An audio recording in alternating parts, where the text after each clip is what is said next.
हम दिल्ली में, मैं अगर बात करूं कि पैदा हुई, पली बड़ी और दिल्ली को बनते और बिगड़ते हुए, आबाद और बर्बाद होते हुए इन पिछले 30 सालों में देखा है।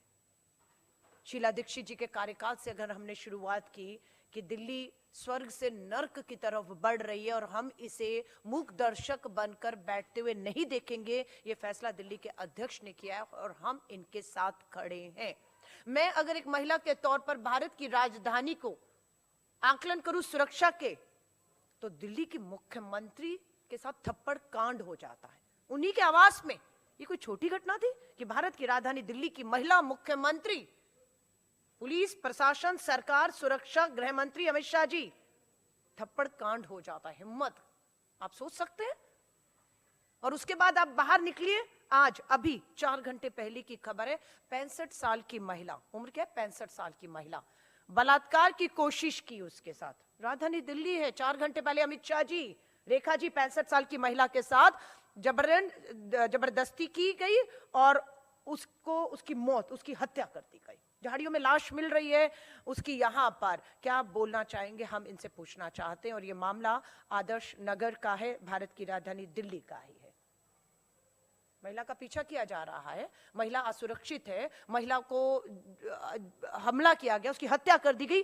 कोई सीसीटीवी कैमरा देखने वाला नहीं, कोई तुरंत घटना पे आकर उसे बचाने वाला नहीं है।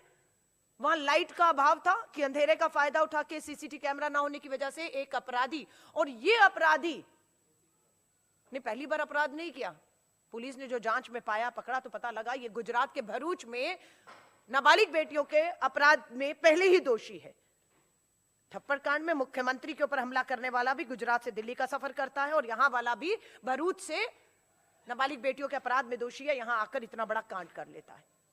अगर इस बात को कहूं तो अभी 4 घंटे पहले की यह घटना हमने पढ़ी है, तो 2 घंटे पहले दिल्ली के ही द्वारका में एक कार में एक लाश मिली है, गला घोट के हत्या एक महिला की कर दी गई है। सरेआम कार के अंदर हत्या हो रही है, लाश मिल रही है और दिल्ली सुरक्षित है। यहां से आकलन करना बनता है कि दिल्ली, बिल्कुल भी जिम्मेदारी के साथ कह रही हूं, दुख भी होता है जब अमेरिका में एडवाइजरी जारी की जाती है कि भारत की राजधानी दिल्ली सुरक्षित नहीं है। एडवाइजरी होती है कि आप भारत जाएं, राजधानी दिल्ली जाएं, तो महिलाएं अपनी सुरक्षा, एम्बेसी उनको सतर्क करती है। इससे ज्यादा शर्मनाक बात हमारे लिए, भारत के लिए, भारत की राजधानी दिल्ली के लिए क्या हो सकती है। और मैं बहुत से महिला अध्यक्ष हूं, बहुत से लोगों से मिलती हूं, खासतौर से जो हमारी विदेशी, हमारे पर्यटन महिलाएं हैं, वो जब दिल्ली में घूमती है तो अपने आप को बहुत असुरक्षित महसूस करती है और अपने साथ हुए अनुभवों को भी वो शेयर करती है कि किस तरह से उनसे छेड़खानी करने की कोशिश की गई है और उसके सबूत मांगे जाते हैं, लेकिन सीसीटीवी कैमरा में उसके सबूत नहीं मिलते हैं। ये सुरक्षा की बात है। अमित शाह जी का भाषण चलाना चाहिए था। दिवाली आएगी तो 500 रुपए का सिलेंडर, दिवाली गई, होली गई, ये लालच, ये धोखा, ये झूठ। और फिर अमित शाह जी कहेंगे वो तो चुनावी जुमले होते हैं, बोल दिया था, देना थोड़ी ना होता था। तो इसको इतने हल्के में दिल्ली की महिलाएं नहीं लेंगी। दिल्ली की महिला सड़कों पर उतरी हुई हैं और मजबूती से उतरेंगी। और अमित शाह जी अब किसी और का नहीं, दिल्ली के मुख्यमंत्री और गृह मंत्री आपके किए गए वायदों का ही घेराव करेंगे कि कहां है वो 2500 रुपया जो आपने वायदा किया था।